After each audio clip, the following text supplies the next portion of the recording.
ಕಾಕರಳ್ಳಿ ಗ್ರಾಮದ ಒಬ್ಬ ಮಹಿಳೆಯರು ಆಪಾದನೆ ಮಾಡಿದಾಳೆ ಅಂತ ಹೇಳಿ ನೀವೆಲ್ಲ ಬರ್ತೀವಿ. ಅದಕ್ಕೆ ಸ್ಪಷ್ಟೀಕರಣ ಕೊಡ್ತೇನೆ. ಉದಕಳ ಗ್ರಾಮದ ಸರ್ವೆ ನಂಬರ್ 267/3ರಲ್ಲಿ 1 ಎಕರೆ 21 ಗುಂಟೆ. ಮೂಲತಃ ಅದು ದೋಬಿ ವೆಂಕಟಮ್ಮರವರು ಸುಮಾರು 25 ವರ್ಷಗಳ ಹಿಂದೆ ಖರೀದಿಗೆ ಪಡೆದಿದ್ದಾರೆ. ದೋಬಿ ವೆಂಕಟಮ್ಮ ಜೀವಂತವಿರುವಾಗ ಅವರ ಮಕ್ಕಳು ಹೃದಯ ರೋಗ ಮತ್ತು ಹೃದಯ ಶಸ್ತ್ರಚಿಕಿತ್ಸೆ, ವ್ಯಾಸ್ಕ್ಯುಲರ್ ಶಸ್ತ್ರಚಿಕಿತ್ಸೆ, ಸಮಗ್ರ ಹೃದಯ ಆರೈಕೆ ಸೇವೆಗಳಿಗಾಗಿ ನಿಮ್ಮ ವಿಶ್ವಾಸಾರ್ಹ RL Jalappa Narayana heart centre, STUMC campus, Tamaka, Kolar. 180030090309. Muniraju ಮತ್ತು ನಾಗರಾಜಪ್ಪ ಸೇರಿಕೊಂಡು ಆ ಜಮೀನುಗಳನ್ನು ವಿಭಾಗ ಮಾಡಿಕೊಂಡಿದ್ದಾರೆ. ಆ ವಿಭಾಗ ಪತ್ರ ಉಪನೋಂದಣಾ ಕಚೇರಿ ಬಂಗಾರಪೇಟೆಯಲ್ಲಿ ರಿಜಿಸ್ಟರ್ ಆಗಿದೆ. ಅದಾದ ನಂತರ ಆ ಸರ್ವೆ ನಂಬರ್ 267/3 ಇರ್ತಕ್ಕಂಥ ಜಮೀನು 1 ಎಕರೆ 21 ಗುಂಟೆ ಇವತ್ತೇನು ಮುನಿರಾಜು ಇದ್ದಾರೆ ಅವರ ಅಣ್ಣ ನಾಗರಾಜಪ್ಪ ಅವ್ರ ಭಾಗಕ್ಕೆ ಶೆಡ್ಯೂಲ್ಗೆ ಬರ್ತದೆ. ಆ ನಾಗರಾಜ ಹೆಸರಿಗೆ ಪಹಣಿ ಖಾತೆ ಹಾಕ್ತದೆ. ಸುಮಾರು 5 ವರ್ಷಗಳ ಹಿಂದೆ ನಾಗರಾಜಪ್ಪ ಅವರು KM ಮಂಜುನಾಥ್ ಎಂಬ ಕೋಲಾರದವರಿಗೆ ಕ್ರಯಕ್ಕೆ ಮಾರಿಬಿಡ್ತಾರೆ. ಅವರ ಹೆಸರಿಗೆ ಪಹಣಿ ಖಾತೆ ವರ್ಗಾವಣೆ ಆಗ್ತದೆ. ಅದಾದ ನಂತರ ಸದರಿ ಜಮೀನನ್ನು ನನ್ನ ಮಗನಾಗಿರ್ತಕ್ಕಂಥ ಹೆಸರು ನಿಶಾಂತ್ ಹೆಸರು ಕ್ರಯಕ್ಕೆ ಕೊಂಡ್ಕೊಂಡಿರ್ತಾರೆ. ಆ ಕ್ರಯಪತ್ರ ಕೂಡ ಆ ಮಂಜುನಾಥ್ ಎಂಬುವರಿಂದ ಕ್ರಯಕ್ಕೆ ಪಡೆದಿದ್ದು ಆ ಕ್ರಯಪತ್ರ ಕೂಡ ಬಂಗಾರಪೇಟೆ ಉಪನೋಂದಣಾ ಕಚೇರಿಯಲ್ಲಿ ಇವತ್ತು ನೋಂದಣಿ ಆಗಿದೆ. ತದನಂತರ ಕೋಲಾರ ಜಿಲ್ಲಾಧಿಕಾರಿಗಳಿಂದ ವಾಸೋಪಯೋಗಕ್ಕೆ ಆ ಜಮೀನು ಭೂ ಪರಿವರ್ತನೆ ಕೂಡ ಆಗಿದೆ.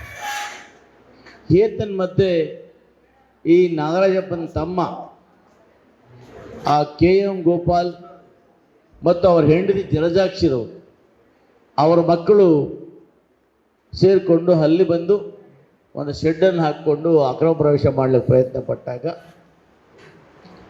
ನಿಶಾಂತ್ ಅವರು ನ್ಯಾಯಾಲಯಕ್ಕೆ ಮೊರೆ ಹೋಗ್ತಾರೆ.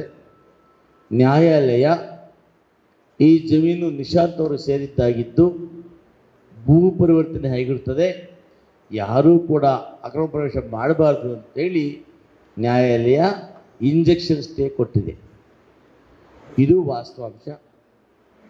ಇದನ್ನು ಅವರು ಮೊನ್ನೆ ಆ ಜಮೀನನ್ನು ಅಡ್ಡಿಪಡಿಸಿದಾಗ ನಮ್ಮ ಅಲ್ಲಿ ಇರ್ತಕ್ಕಂಥ ಮೇಸ್ತ್ರಿಯವರು ದೂರು ಕೊಟ್ಟಿದ್ದಾರೆ. ಹಾಗಾಗಿ ಪೊಲೀಸ್ನವರು ಅವರನ್ನು ಕಾನೂನು ಪ್ರಕಾರ ವಿಚಾರಣೆಯನ್ನು ಮಾಡಿದ್ದಾರೆ. ಅವರು ಹೇಳೋ ರೀತಿಯಲ್ಲಿ ಯಾವುದೇ ಜಮೀನಿಗೆ ನಾವು ಹೋಗಿಲ್ಲ, ನಾವು ಕೊಂಡ್ಕೊಂಡಿದ್ದೇವೆ. ಅದಕ್ಕೆ ಅನಗತ್ಯವಾಗಿ ಮಾಧ್ಯಮಗಳು ಅವರ ವಿಡಿಯೋಗಳನ್ನು ತಗೊಂಡು ನಮ್ಮ ಅವ್ರ ಜಮೀನು ದಾಖಲೆ ಕೊಡಲಿ. ನಾವು ಯಾವುದೇ ಸರ್ಕಾರಿ ಜಮೀನಿಗೆ ಹೋಗಿಲ್ಲ, ಜಮೀನನ್ನು ನಿಯಮಾನುಸಾರ ಕ್ರಯಕ್ಕೆ ಪಡೆದಿದ್ದೇವೆ, ಖಾತೆ ಆಗಿದೆ, ಪಹಣಿ ಇದೆ, ವಾಸೋಪಯೋಗಕ್ಕೆ ಭೂ ಪರಿವರ್ತನೆ ಆಗಿದೆ. ತದನಂತರ ನ್ಯಾಯಾಲಯದಲ್ಲಿ ಕೂಡ ನಮ್ಮ ಜಮೀನು ತಂಡಕ್ಕೆ ಬರಬಾರ್ದು ಅಂತೇಳಿ ಸ್ಟೇ ಕೊಟ್ಟಿದೆ. ಇದು ವಾಸ್ತವಾಂಶ. ಸಮಾಜಕ್ಕೆ ತಪ್ಪರ್ಥ ಹೋಗಬಾರ್ದು. ಯಾಕಂದರೆ MLA ಮಗ ಜಮೀನು ಕೊಂಡ್ಕೋಬಾರ್ದಾ? ನಿಮ್ಗೇನಾಗಿಬಿಟ್ಟಿದೆ, ಮೀಡಿಯಾಗಳವ್ರಿಗೆ MLA ಮಗ ಅಂದ ತಕ್ಷಣ ಏನೋ ಕೊಂಬಿದ್ದಂಗೆ ನೀವು ಅದನ್ನು ಬಿಂಬಿಸ್ತೀರಿ. MLA ಮಗ ಜಮೀನು ಕೊಂಡ್ಕೋಬಾರ್ದಾ? ಏನಾದರೂ ಕೂಡ ದೌರ್ಜನ್ಯ ಮಾಡಿದ್ದಾರಾ? ಅದು ನಾವು ಅವ್ರು ಯಾರು ಇವರು ಹೇಳ್ತಾ ಇದ್ದಾರೆ ಇವತ್ತು ಅವ್ರ ಕೊಂಡ್ಕೊಂಡಿಲ್ಲ, ಅವ್ರಿಗೂ ಜಮೀನು ಸಂಬಂಧವೇ ಇಲ್ಲ ಹೇಳಿ ಅವರ ಹೆಸರು ಪಾಣೆ ಇದೆಯಾ, ಅವರ ಹೆಸರು ಖಾತೆ ಇದೆಯಾ, ಕ್ರಯಪತ್ರ ಇದೆಯಾ? ಏನು ಇಲ್ವಲ್ಲ. ಇದು ಆ ಮುನಿರಾಜಪ್ಪ ಅವರ ಹಣ್ಣನ ಭಾಗಕ್ಕೆ ಹೋಗಿರ್ತಕ್ಕಂಥ ಶೆಡ್ಯೂಲ್ ಆಗಿರ್ತಕ್ಕಂಥ ಜಮೀನು. ಅವ್ರು ಯಾರಿಗೋ ಮಾರಿದ್ದಾರೆ, ಅವ್ರನ್ನ ನಾವು ಕೊಂಡ್ಕೊಂಡಿದ್ದೀವಿ. ನಮಗೂ ಮುನಿರಾಜಪ್ಪನಿಗೂ ಯಾವ ಸಂಬಂಧವೂ ಇಲ್ಲ, ಯಾವ ಜಗಳವೂ ಇಲ್ಲ.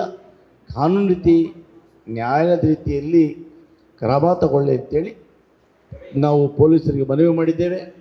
ನಾವು ನ್ಯಾಯಯುತ ಹೋಗ್ತಕ್ಕಂಥವರು, ಯಾವುದೇ ಕಾರಣ ಕೂಡ ಇದು ನನಗೆ ಗೊತ್ತು. ಇದರಿಂದ ಯಾರ್ಯಾರು ಪ್ರಚೋದನೆ ಮಾಡ್ತಾ ಇದ್ದಾರೆ, ಅವರ ಅಮಾಯಕರನ್ನು ಯಾರು ರಚಿಕೆಬಿಸ್ತಾ ಇದ್ದಾರೆ, ಅದನ್ನೇನೋ ಬೆಳೆ ಹೊಟ್ಟಿದ್ದಾರೆ. ಯಾವ ಬೆಳೆ ಬೇಯೋದಿಲ್ಲ. ನಾನು ಕಾನೂನು ಬಿಟ್ಟು ಒಂದು ಹೆಜ್ಜೆ ಕೂಡ ಮುಂದೆ ಇಡೋದಿಲ್ಲ ಅನ್ನೋ ಮಾತನ್ನು ಪತ್ರಿಕೆ ಮುಖೇನ ಸ್ಪಷ್ಟಪಡಿಸ್ತೇನೆ.